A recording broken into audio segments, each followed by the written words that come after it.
Ada 8 jenis bantuan sosial dari pemerintah yang bisa diterima atau diberikan kepada keluarga penerima manfaat KPM PKH. Beberapa di antaranya ini sudah bisa dinikmati atau dirasakan atau dicairkan mulai Januari tahun 2023 ini. Nah, ke-8 bantuan sosial dari pemerintah tersebut yang bisa diberikan untuk para KPM PKH ini apa saja ya? Simak terus videonya sampai akhir, jangan kemana-mana, kita intro dulu.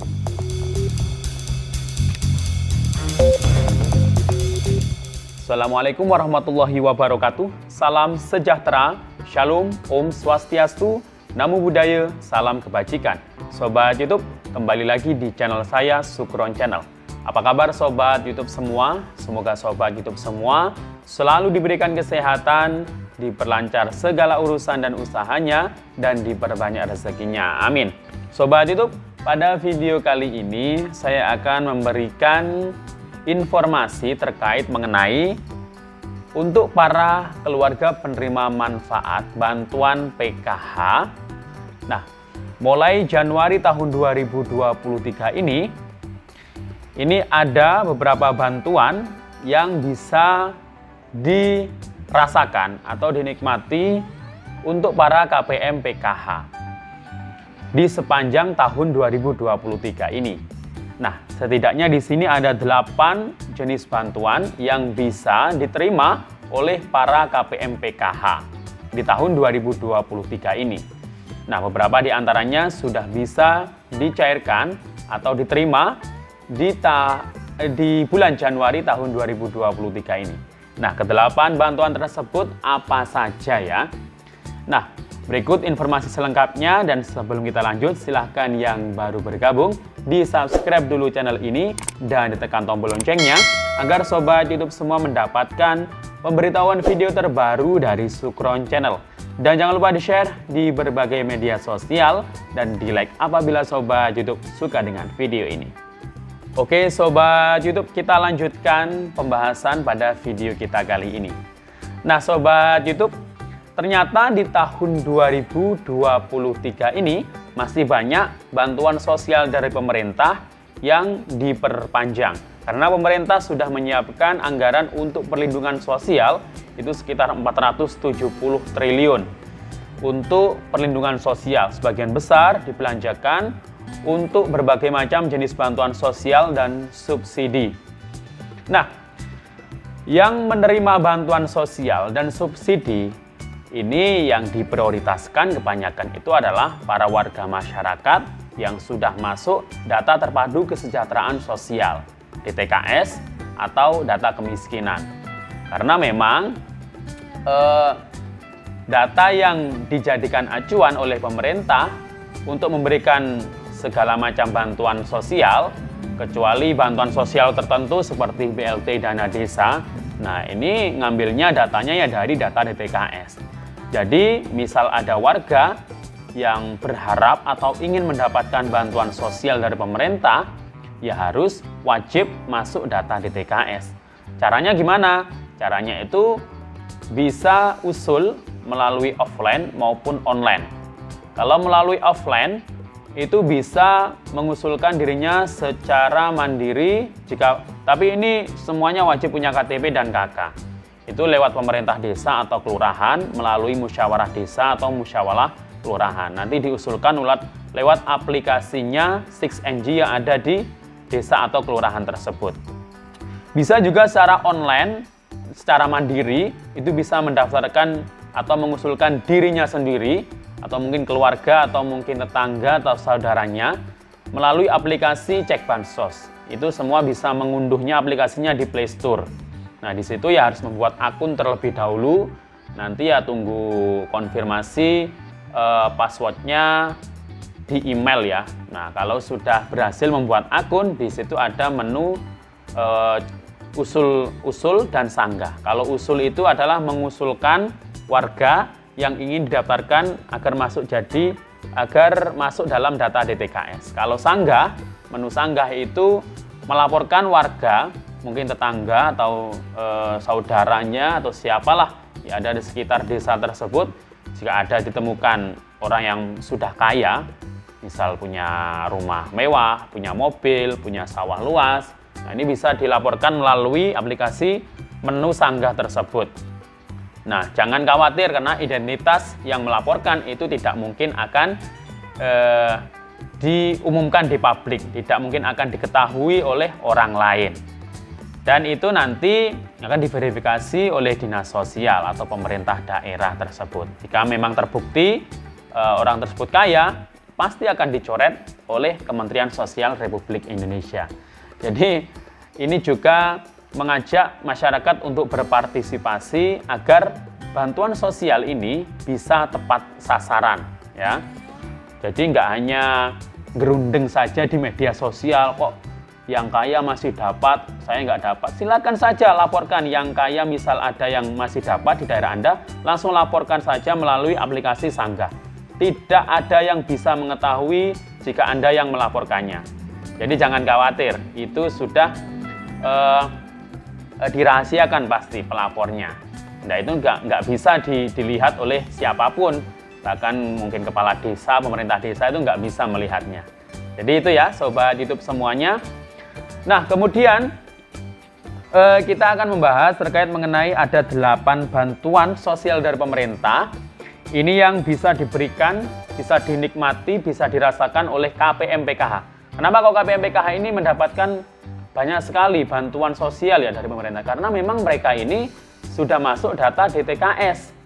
Nah, jadi itu tadi satu-satunya data yang dijadikan acuan pemerintah itu ada data DTKS untuk memberikan bantuan-bantuan sosial.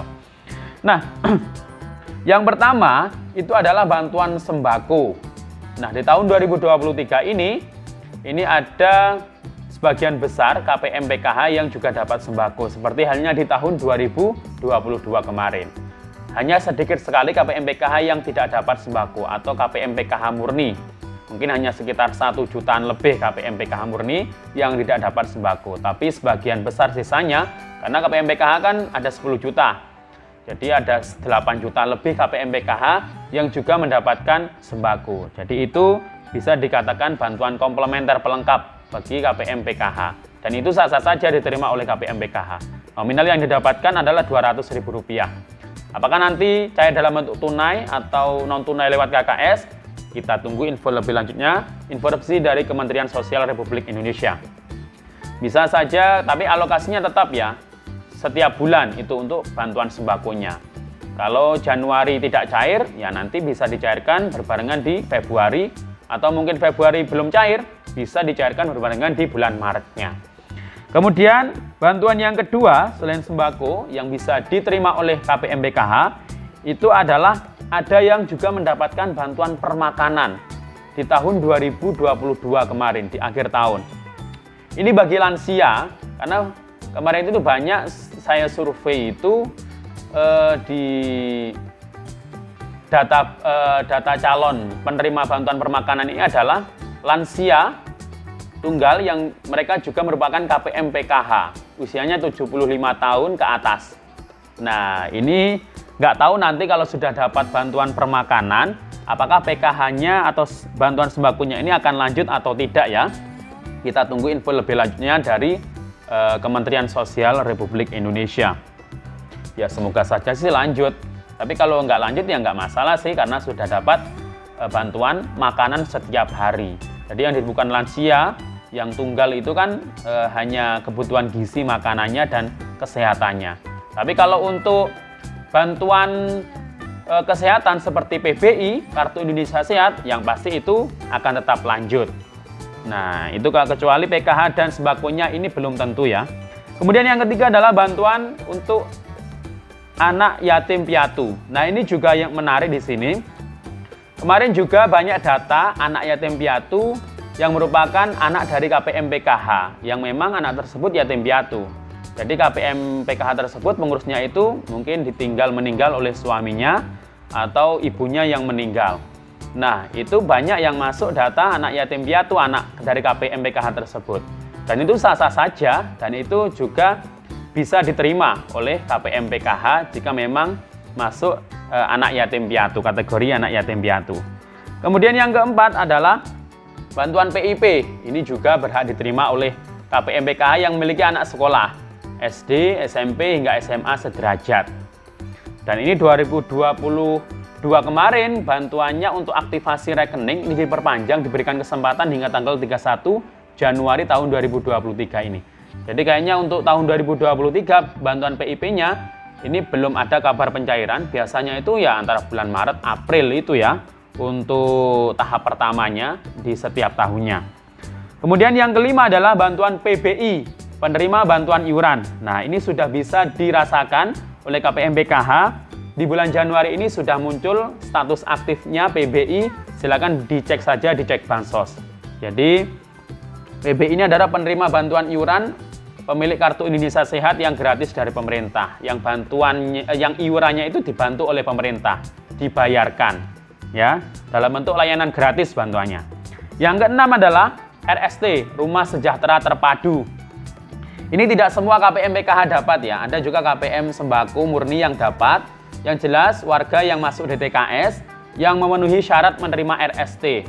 Biasanya ini yang rumahnya itu sangat tidak layak sekali ya, dan sangat sempit, yang harus dibedah rumahnya, harus diperbaiki rumahnya, ini yang dapat Rumah Sejahtera Terpadu atau bantuan bedah rumah. Ini per rumah ini 20 juta. Kemarin itu awal Januari itu beritanya itu ada di Kabupaten Bualemo ya. Itu ada PJ Bupati Bualemo, daerah Gorontalo, ada 50 rumah di sana yang dapat Rumah Sejahtera Terpadu atau bedah rumah tersebut. Yang ketujuh ada Kartu Prakerja. Nah, 2023 ini KPM PKH bisa mendaftar Kartu Prakerja. Tapi insentifnya tidak seperti di tahun-tahun kemarin. Hanya Rp600.000 yang bisa didapatkan satu kali untuk 1 bulan. Kemudian yang lainnya, biaya yang lainnya itu adalah untuk pelatihan. Jadi difokuskan terhadap skill pelatihannya, bukan insentifnya. Kemudian yang kedelapan adalah bantuan PKH itu sendiri. Jadi KPM PKH ya berhak dapat bantuan PKH jika memang layak mendapatkannya dan sudah di SK-kan sebagai penerima bantuan PKH di tahap tersebut ya.